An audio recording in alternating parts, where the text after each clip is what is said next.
Thank you once again to MMI for giving us the platform to discuss another topic that is top of mind for many firms across the industry, model portfolios. Certainly not a new topic, but the conversation continues to evolve. And we have two great panelists with us today who can give perspectives as both model provider and model consumer. Over the last several years or so, we've seen incredible growth in adoption of model portfolios. Many investors have benefited from greater access to institutional quality asset managers at significantly lower costs than traditional manager traded separately managed accounts. And to put this growth in perspective, thanks to our friends at Cerulli for the data, assets in model portfolios have grown by more than 50% in just the last 3 years. So there really are a number of factors contributing to the greater adoption. Certainly lower costs have helped because pricing pressures are real and financial advisors are, for good reason, very sensitive to their clients' all-in cost, right? Which includes both their fees for advice and planning, in addition to investment management.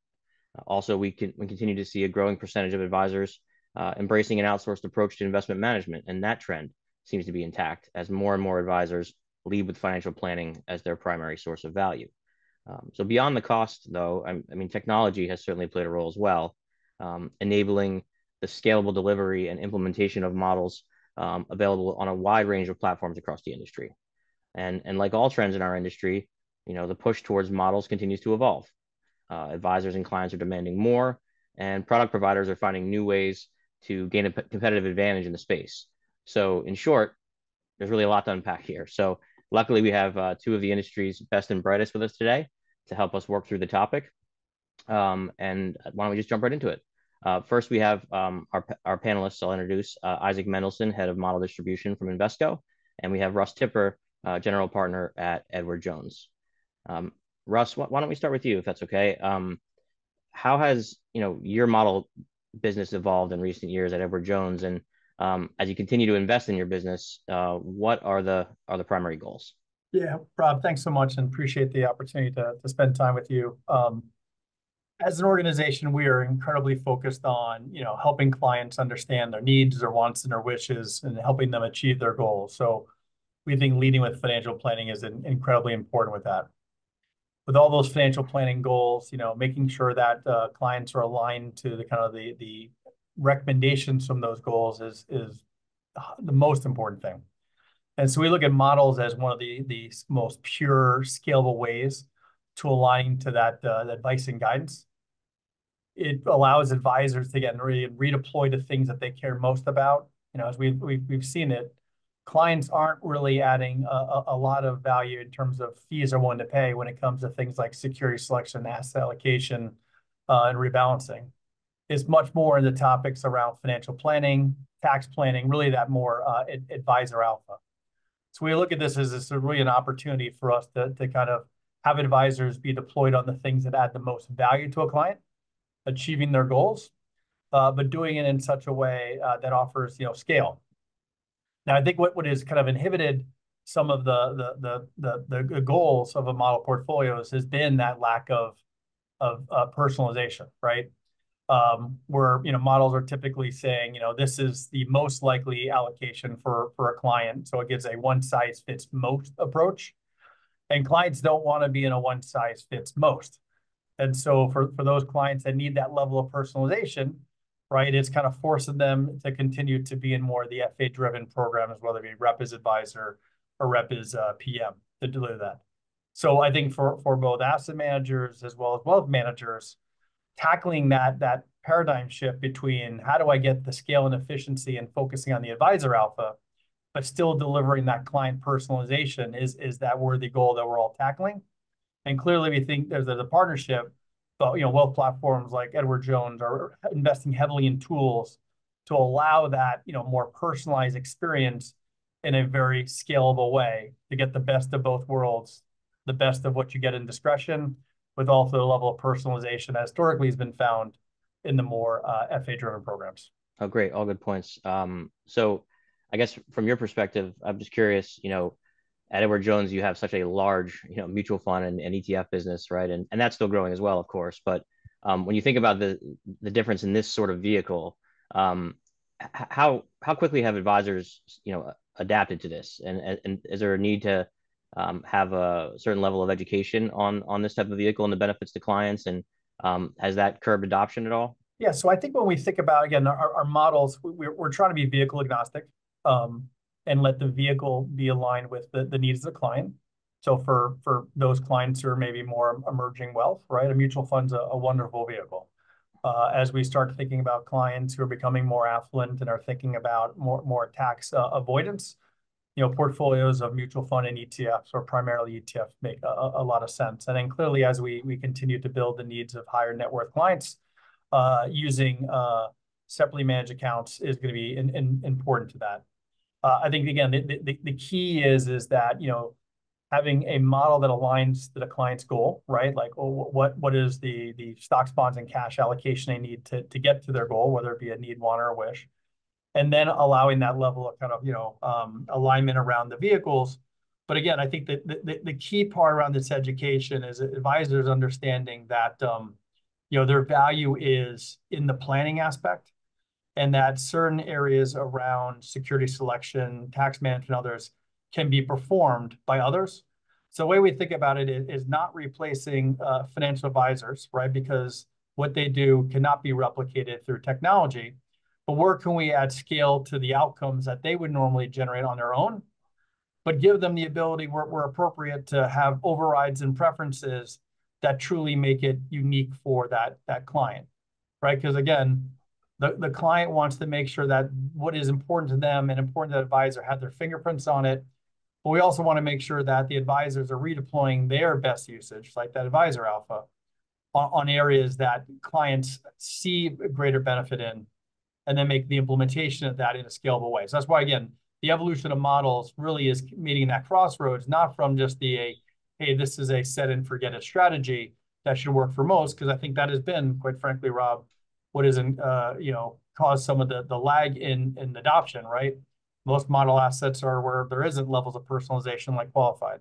Where they've been more challenging is where personalization is more likely to occur in more affluent clients, clients with tax and other considerations.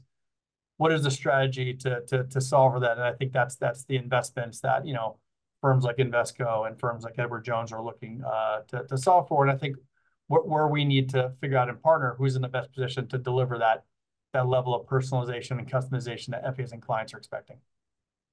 Great. Let me turn to Isaac. Isaac, I know, obviously, Invesco is one of the largest asset managers globally. A lot of those assets, again, are in mutual funds, ETFs, and certainly some of the model portfolios will leverage those vehicles. But what are you hearing from clients? Is there a real push to offer your existing strategies in a model-based framework, or are your efforts, primarily to stay ahead of the curve, for anticipated demand in the future? Thanks to Besmart, thanks to MMI for the opportunity. I think, listen, I agree a lot with your opening comments. I agree with a lot of what Russ mentioned. I'll try to put a finer point on a couple of these topics, but I think overall, we're seeing the demand today. The demand today is real, and I think it's only going to accelerate over time. I don't believe we're in the first or second inning, but I think we're early innings overall in terms of advisors really transitioning to a more outsource-based approach. And I think as these model-based solutions evolve and start to incorporate vehicles like Russ mentioned in terms of separately managed accounts or even semi-liquid interval funds, you're going to see increased adoption. I will, to go back to ultimately what's fueling it, I think it's really three main topics. And the first one is all around time and capacity. And as Russ mentioned, these advisors are being tasked with doing far more for clients today than they have been historically. Financial planning, estate planning, tax planning. I think something that doesn't get mentioned is the behavioral aspect of the job and just keeping clients invested over time, which we all know is absolutely critical. These are far less commoditized services, in my opinion, than asset management and portfolio construction. And so naturally, given those time and capacity constraints, you see more advisors outsourcing.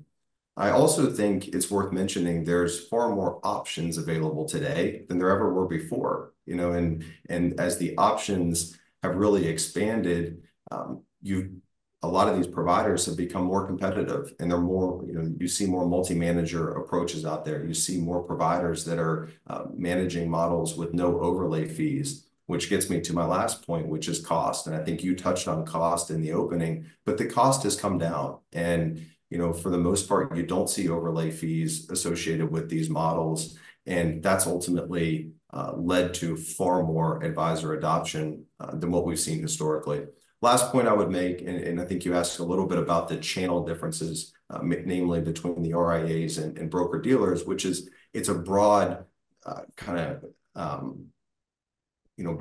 classifying each of these different channels with a pretty broad stroke there. But overall, I believe that RIAs still believe that portfolio construction adds an element of uniqueness to their value proposition. And so for RIAs, we've seen the custom models really expand far greater than the off-the-shelf or pre-built portfolios. With the broker dealers, it's been far more concentrated in terms of the independent broker dealers, the insurance broker dealers, bank broker dealers, where you've seen off-the-shelf models start to take off. But even in those channels, as the options have become more available, you're seeing those advisors start to transition to custom models as well.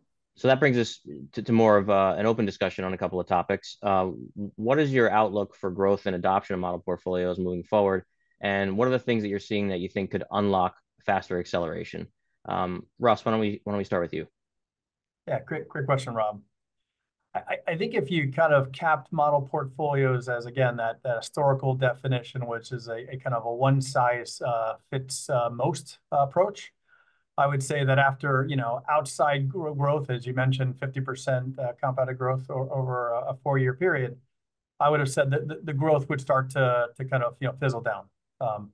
You kind of had the big shift from brokers to advisory, and then, advisors still kind of saying, hey, for levels of personalization, I need to stay in the driver's seat. But I think, this concept now of marrying personalization that typically has been expressed through FA-driven programs while maintaining the scale and efficiency of models, like that is, to me, like the thing that adds an accelerator.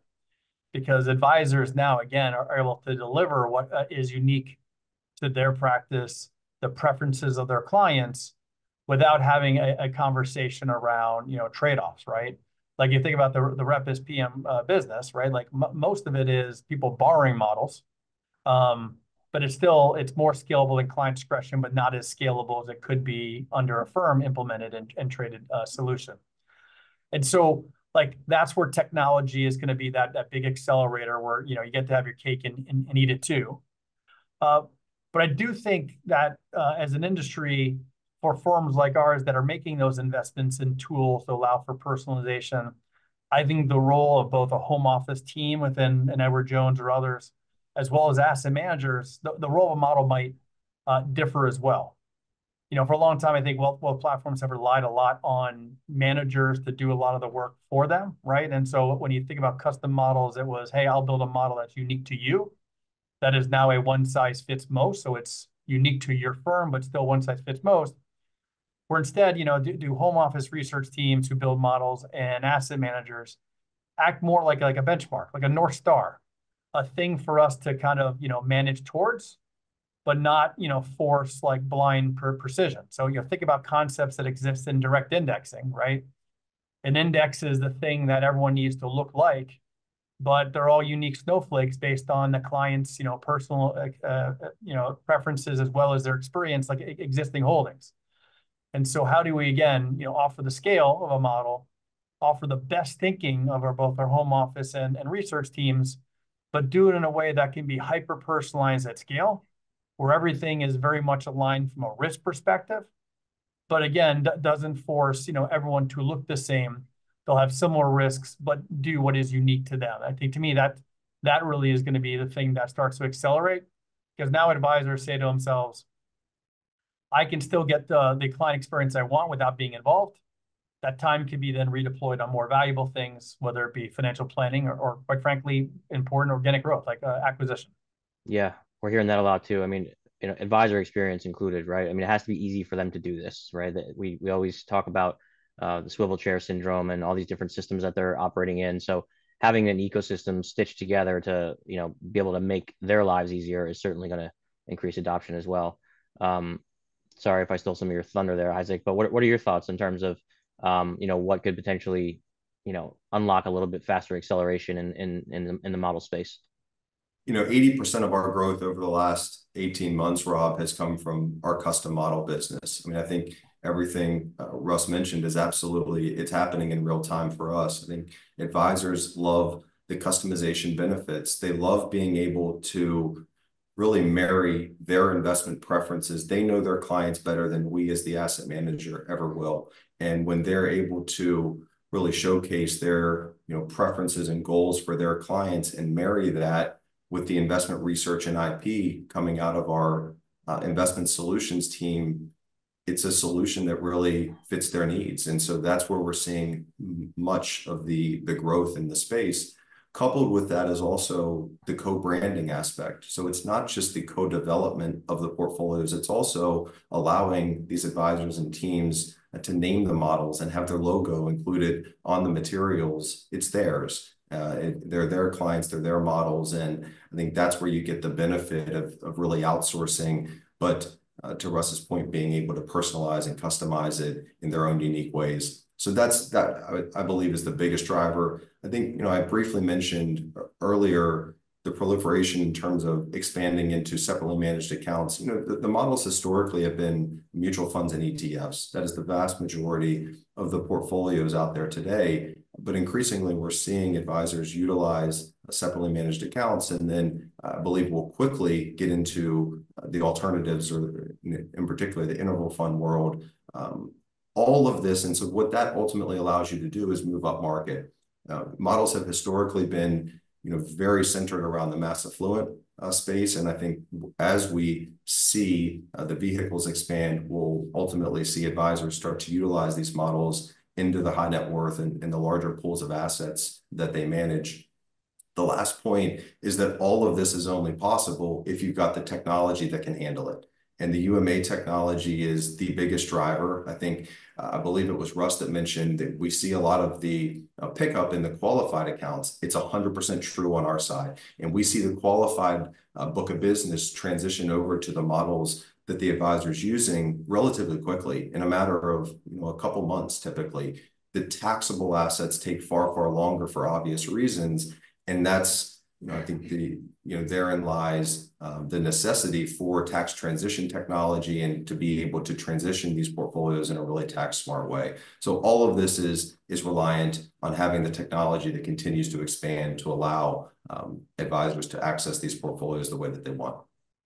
Yeah, and maybe just to add real quickly, the technology, I think, is going to help us as an industry do a bit of like a paradigm shift, right? I think Isaac kind of hit on it. Like, models used to equal kind of model proliferation because you had to try to solve for every potential kind of permeation, right? But you think about, firms like Invesco, where, moving more to a vehicle agnostic approach, right? It's like, have it the way you want it, right? In the vehicle you want it, that implementation, whether it be an SMA or mutual fund, it's relatively the same strategy with a client preference.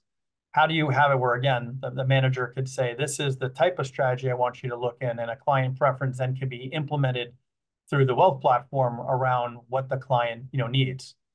And I think a lot of these solutions are really important, Rob, from a point of view is also a bit of a paradigm shift. Like, as an industry, we've kind of solved solutions, not solved problems, right? A lot of firms are investing in a lot of tools to help advisors be better at managing money, when, quite frankly, like they should be investing in tools that help them drive scale and efficiency in their practice, serve more clients, serve them more deeply in terms of financial planning, right? That advisor alpha that we've been talking a lot about, right? And less focus on where their value proposition has been and more where it needs to go. And so that's where we've made those investments, is, again, not trying to make it easier to manage money, but make it easier to solve client needs and offer scale and efficiency without compromise in personalization. Yeah, great points. I'll just add, I think, and we're seeing it more and more. I know you both alluded to this, but in regards to the elements of personalization, taxes are huge. I know qualified accounts, we can flip right to the model and it's no issue, but very rarely are taxable accounts funded with all cash, right? They have existing investments somewhere else. And the thing that has been held behind is there's a big chunk of those accounts that doesn't make its way to model portfolios because the advisor is doing their duty to not, flip a $200,000 gain into an immediate, capital gain cost for that client in that calendar year. So I think the proliferation of technology specifically on the tax transition side is having a huge impact here. Traditionally it was more of the direct indexing providers that could offer something like that, but that's it's an index based solution. We're now seeing that there's technology enabling this type of transition on any solution, right? To really meet advisors and clients where they are, not force them to adapt to a different type of solution. And certainly the adoption of that, I think, will continue to accelerate, this whole trend. Before we close it out, are there any things that you're seeing that have the potential to cause limitations or delay in how quickly this custom, this evolution to custom models is actually occurring? I would say that the two things that will get in the way of kind of this accelerated growth is one, the adoption of technology, right? To do this, it takes investments in your technology stack, whether the asset manager or in our case, the wealth manager. We've made those investments at Edward Jones because we believe we're in the best position, who knows the clients the most, and are able to go do that. So that's a big one. So we're fortunate that is not going to be a driver of slower adoption, but can be for others. The other is, quite frankly, that mindset shift within the industry, right? Advisors who believe that their value proposition is in doing this themselves. I think this is where you also need to make investments in helping people understand, right? Like, they may be talking and educating around financial planning concepts, but are they actually delivering financial planning? And once they start to realize that there's a difference between concepts and delivering financial planning and the value it delivers to clients, that I think will also be an accelerator for people, helping that mindset shift, to realize that my value prop is not finding the best fund or best model or best SMA, or tactically overweighting one country versus another. It's understanding those clients' needs, wants, and wishes. What are the path and the challenge to get there, and then allowing kind of the resources of the organization come to bear to deliver those outcomes. So technology and mindset is really big shifts, and I think, again, with investments in a broadened approach in how to serve clients, plus the technology investments to go do it, those are the ways that will deliver acceleration and, quite frankly, our belief, differentiation in terms of what clients are going to grow to expect from firms. I'll add one additional one. I think that and I'm going to stick on the custom model trend because I believe it is one of the biggest game changers in the space. Today, most of the custom models are offered to the larger advisors, the advisors with the larger pools of assets, because there's a lot of internal capacity and manual processes to ultimately build those portfolios and to service those clients. And I believe if, to really double down on what Russ said, if the firms, both wealth and asset management firms, make the investments to allow that scale, to allow us to go down market and start to offer these to advisors that have smaller pools of assets, you're going to see a big uptick. And that is one limitation. I've talked to many of my peers in the space. We're all in similar spots at this point. And that's one thing that's holding back growth, is the ability to move down market. And I think that's an important thing, Isaac. Like, taxes aren't just a high net worth problem, right? Everyone's looking to avoid taxes. And for those, I think about Edward Jones, the average holding period of someone owning a mutual fund in a brokerage account is approaching 15 years. An affluent client becomes more affluent by holding strategies for that long of a period, and maybe didn't have tax considerations when they first bought it, but then nearly 2 decades later, will have very different considerations. And so how do we make sure that as you make that transition, you're not, one, saying, hey, what has made you wealthier and worry about these things is no longer good, right? Because, as you know, with models, that's why the taxable accounts is more challenging. It's, I got to sell everything, go buy the new thing. I can build around some of those core components, but I also do it in a way that, minimizes taxes for the clients, right? Like, that really, I think, is going to be, a complete game changer.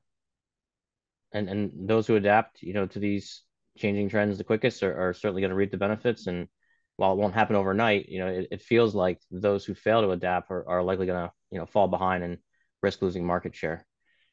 Okay, great. Well, thank you both again for taking the time to be here with us today. I know I certainly appreciate your perspectives, and I'm sure our audience does as well. Thanks everybody for tuning in.